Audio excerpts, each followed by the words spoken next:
Hello friends, today we are going to see the second part of our unit number 5, that is robot programming. Uh, in this part we'll mainly be focusing on the textual programming languages. Again, because of the scope of this subject, we have divided it into parts. So firstly we'll be only talking about the introduction of the textual programming languages.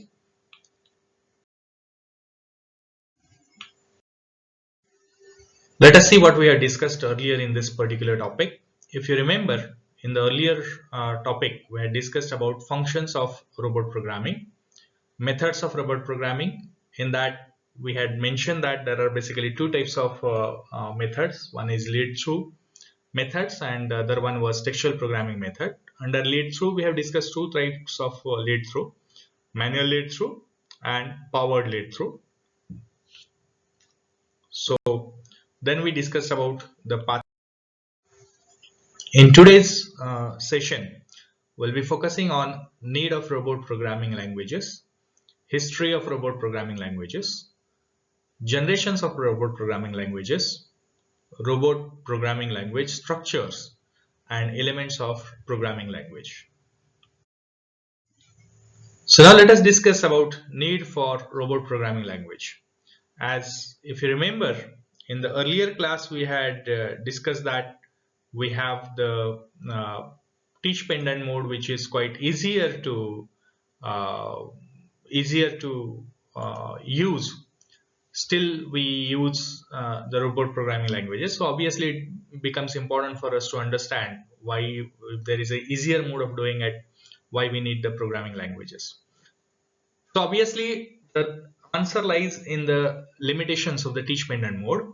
So teach pendant mode is limited to the motion programming. For example, sensor data handling, we cannot do it with the teach pendant. We'll be able to teach the robot about the locations where it has to go, the positions, the speed at which it has to operate, but will not be able to handle the sensor data. What has to be done if a particular sensor gives a particular type of data? So this type of things we will not be able to give it. Similarly, decision making, just now whatever I mentioned, that if there is something happens in the system, then what is the corrective action which has to be taken place, that will not be able to do it.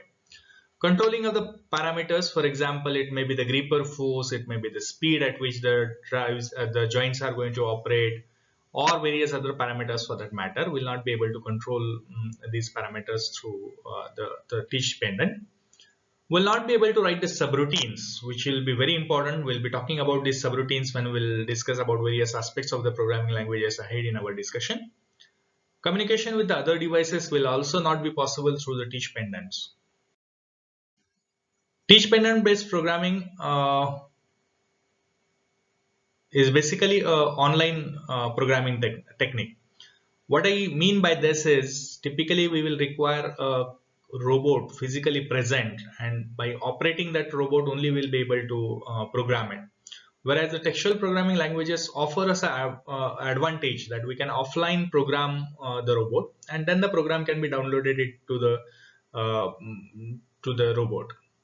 For example, it may happen that if you want to do that as an online program, then you will have to spare that robot for some amount of time. And such a costlier machine in the industrial scenario, if you want to spare it just for the sake of programming, that is a wastage of time, which will add the cost to the product. On the other hand, for the textual programming languages, what we can do is we can program it offline without the presence of the robot, and also we can have the simulation of the programs. We can see how it operates, and then accordingly uh, the program can be downloaded to the robot and it can be used. Another advantage of the textual programming language, it is portable. What I mean by portable is the programs can be stored easily. As we are aware, if it is a program, it's a textual program, hardly few kbs of the memory will be required, and then we can easily store that program. We can transfer these programs through internet, or maybe by through pen drives or any other means. We now know how it is easier to transfer the data if it is available in the textual form. It can be edited, modified very easily. For example, sometimes what you can do is there may be a slight change in the operation sequence of the robot. So what we can do is only that particular part will edit, and then the same program will be able to use it again. Or it may happen that instead of starting from a scratch, some templates we can use, some earlier programs we can use, and then we can just modify those programs to achieve the to get the new program done. Next and most important one is standardization is possible because of these textual languages. What I mean by standardization is, suppose you are using a particular type of robot today. If you are trained on programming for a particular type of robot, then if you shift to the other robot, then everything is different for that particular robot. So if it is no standardization, then the program which has been written for one robot, you will not be able to transfer it to the other robot, or will not be able to use it for the other robot. So if the languages are standardized, if there are some common standards which will be followed by all the manufacturers, it becomes easier, and for that obviously the programming languages are. Now let us briefly see the history of the programming languages. The first programming language as per the records was Wave in 1973, which was by the Stanford Artificial Intelligence Laboratory. This was basically just to have an idea how the coordination of the hand and eye means the vision system of the robot, can be done. Then there was a next version of this language by the same organization in 1974, and which was called as AL. This language was capable of controlling and coordinating of the multiple arms. If you see the earlier one, there was only the coordination between the eye and the hand or the manipulator, whereas here multiple arms or the multiple linkages of the manipulator can be controlled with the help of this language. However, the first commercial language was VAL, which was called as Victor's Assembly Language, which came in 1979, and this was basically developed for the Puma series robots by Unimission Incorporation. There was an upgradation of the same language, which came in 1984, which was called as VAL2. And even today we are using this particular language. In the next session, we'll be talking about this language a little bit. Then there were a few more languages, basically by IBM. There were two languages which came to market in 1976. One was Autopass and the other one was AML. AML stands for a manufacturing language. This was commercially available for the robots in 1992, which were robots manufactured from IBM. Then there was a language Rail in 1981. This is also a language which we are still using, and we'll be talking about it in the next session. This was typically developed for the arc welding type of operations, and then the capability of this language, main advantage of this language was it was able to handle the machine vision. Then the next language was MCL, which was Manufacturing Control Language by the US Air Force. And this was basically based on APT. You may be remembering in your CAD CAM, you might have studied this automatically programmed tool. In short, we call it as APT, which is used for the programming of NC machines. Then there was another language which was HELP by General Electrical Company. So now let us discuss about various generations of programming languages. Broadly, the generations of robot programming languages are divided into three generations. First one is called as first generation languages. If you see the earlier in the earlier discussion, we discussed about VAL, we discussed about Wave, and all these languages are basically the first generation languages. We'll be discussing about the peculiarities of each generation languages in a short while. Second one is called as second generation language. This is the current generation language which we are right now using. Most of the languages in the current generation are basically under the second generation languages, which are basically the languages like MCL and VAL2, and all these languages are coming under this particular category. The third category is the future generation languages. As the name indicates, these are not yet in existence, and we expect the changes, or we expect some of the capabilities to be developed through this particular generation. Let us see what exactly we mean by first generation languages. These are basically teach pendant based languages. The teach pendant was being used for defining the positions or the motions. These were mainly based on straight line interpolation.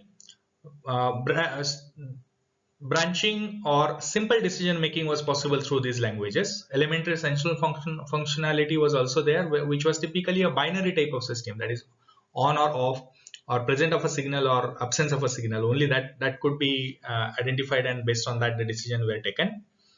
Example of this generation is val, but these languages suffer from some of the drawbacks. For example, they were not capable of performing the arithmetic operation. That was the reason, if you see in case of the sensors, we mentioned that they can only handle the binary type of sensors, because the arithmetic operations were not available. For example, if you want to take some decision based upon the value of the temperature, you'll not be able to take it in that way. They're not capable of handling complex sensor data that we just now discussed. Limited there was a very limited capacity to communicate with the other devices, which is very typically required in the industrial environment. We'll be talking about this slightly ahead in our discussion when we'll be talking about the structure of the robot programming language. And one more difficulty with this language was they were not readily accepting the future enhancement in the robots. So now we'll be talking about the second generation language. As I mentioned earlier, this is the current generation languages. These are more or less called as a structured programming languages. Good thing about this is it has some important functions like motion control. It also have the advanced sensor capabilities. It also possesses a limited intelligence. It has capability of communication, data processing, extensibility. We'll be discussing about all these capabilities of the second generation language in slightly greater details.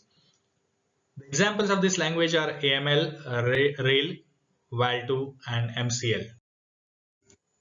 Let us see about what we mean by these capabilities. For example, the motion control, as we discussed earlier, in case of the first generation language, the motion control was basically through the teach pendant. Whereas in this particular case, the motion control is through point-to-point control, straight line control, as like in the earlier case. Contouring is also possible in this case. Therefore, this type of language is very useful for operations like arc welding, spray painting, etc., where contouring will be important. Next capability is the advanced sensor capability. This can handle both analog as well as binary signals. For example, if you want to restrict the gripping force, suppose there is some delicate material which we want to use it, or which we want to handle with the help of gripper, and in that case, suppose if your gripper force has to be limited, then in that case we need to understand how much force the gripper is exerting onto the component. So this is possible with the help of this advanced sensor data which is available. It can handle multiple sensors simultaneously and take corrective actions based upon that. It is not sequential, so that what happens is, suppose there is some emergency signal coming up from some of the sensors, accordingly the action. It also has some limited intelligence. For example, instead of, as we have discussed earlier, the robots are basically meant for doing the same type of job again and again. But instead of doing the same type of job, it can also accommodate small changes in the work environment. They can also take some corrective action if there is something is there which is not working properly in the working cycle. However, this intelligence is limited to the situations already programmed. For example, if a particular robot is going to be used for picking up an object in a given orientation, but if the sensor indicates that the particular component is not in the particular orientation, then probably we can program the robot accordingly so that it can also accommodate all other orientations of the workpiece. However, if that particular orientation is not programmed in the system will not be able to accommodate to that particular change. An example is given: a limited intelligent robot can handle a small product with variations and random orientation. That's just now we have discussed. Another example is obstacle avoidance algorithm. If a robot is being used as a mobile robot in the factory shop floor, and if it comes across some obstacle, then the robot on itself can be capable of avoiding that obstacle and then changing its path accordingly. Or sometimes if there is some malfunctioning into the system, that error message can also come from the robot. Next capability of the robot programming language is the second generation language is the communication. So now the second generation robots can interact with the other robots, other machines like CNC machines or some other measurement systems or even other computers in the work cell. This can help the robot to take decision about its working. For example, if the robot has to pick up a job when the machining of a particular component is done, then according to that, it can communicate with the CNC to understand that the machining of a particular job has been completed. Or suppose if there is a measurement system attached with the robot, then the robot can take a decision based upon whether the component has passed the measurements. If it is not passing, if the quality control is not checked, if it has failed, then it will be kept into other bin, and if the quality control is passed, then it may be kept into the other bin. So for example, the robot vision system can be connected with the vision system of the factory, so that the robot can decide its path on its own to avoid the obstacles. They can also communicate with the computer so that the data, for example, the number of components manufactured, number of components passing the quality control, number of components failing the quality control, this type of data can also be managed. This we have just now discussed. Next capability is the data processing. As we discussed in the first generation language, arithmetic operations were not possible. Here the arithmetic as well as logic operations are possible, so that the sensor data can be handled, and according to that the decisions can be taken. Analog data can also be handled in this case. It is also possible to add intelligence to the robot. It would not be possible to add intelligence to the robot without this capability. Like if you want to plan the path for the robot, it needs the input from the vision system, and that based upon that the decision has to be taken, or the amount of gripping force to be calculated.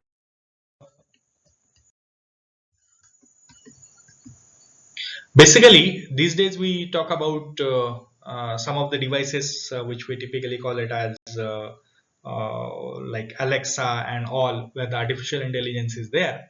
So where it keeps on learning whatever happens around us, and then according to that it can act. So this is one step before the future generation of the robot. Now we'll talk about the robot programming language structure. So this is a typical representation of a robot programming language, how it communicates with various devices and how it works in the actual system. So if you see at the center here, you can see the main part, which is the operating system.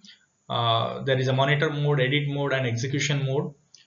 Programming languages are interacting with this particular part. Similarly, the teach pendant is also interacting with this particular part. This can also communicate with the other devices in the factory. You can see here there is a vision system, there is a data communication, there can be the robotic arm, there can be the conveyor and the other devices for that matter. This can also communicate with the robot controller. The robot controller can get the information from the sensors, and it can also interact with the robot peripheral devices. It may be a power source for the robot. It may be some other components related to the robot.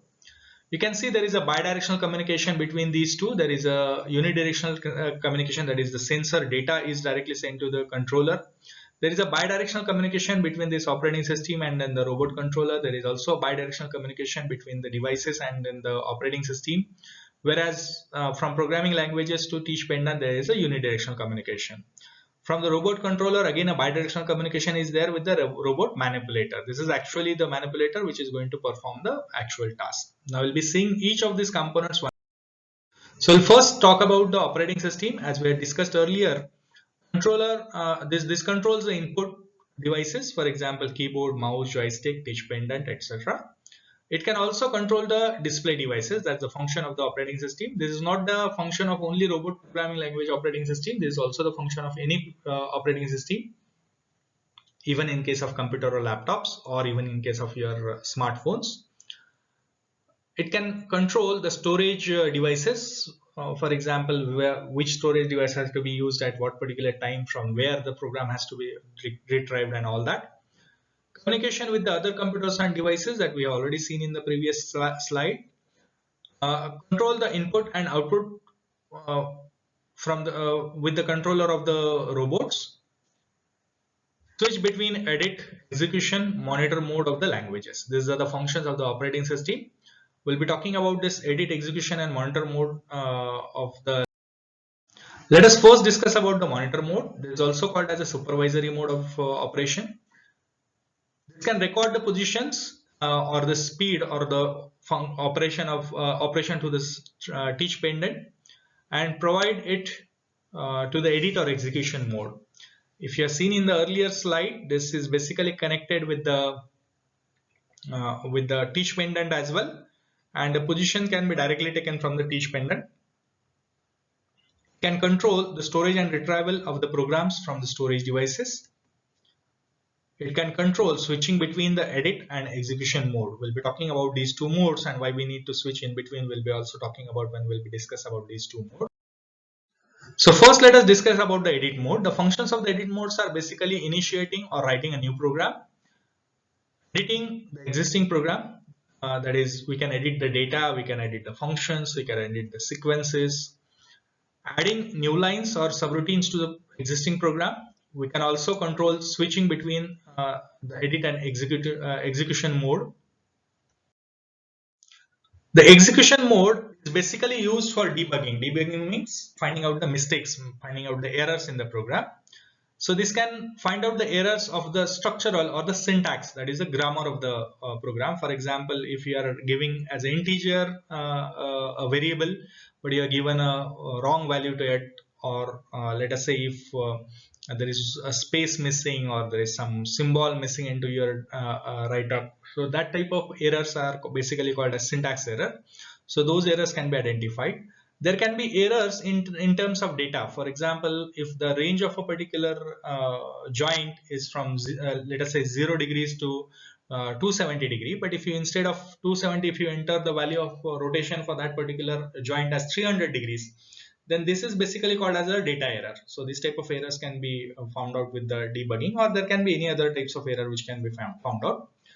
Next one is very important, that is reporting the execution error. Execution error means even though there were no errors as such when the program was tested or debugged, however, when the program was being run, there may be some types of errors. Typically, this happens because of the obstacle avoidance or something. There can be some obstacle in between, and then the joint may, the robot arm may go and hit the obstacle.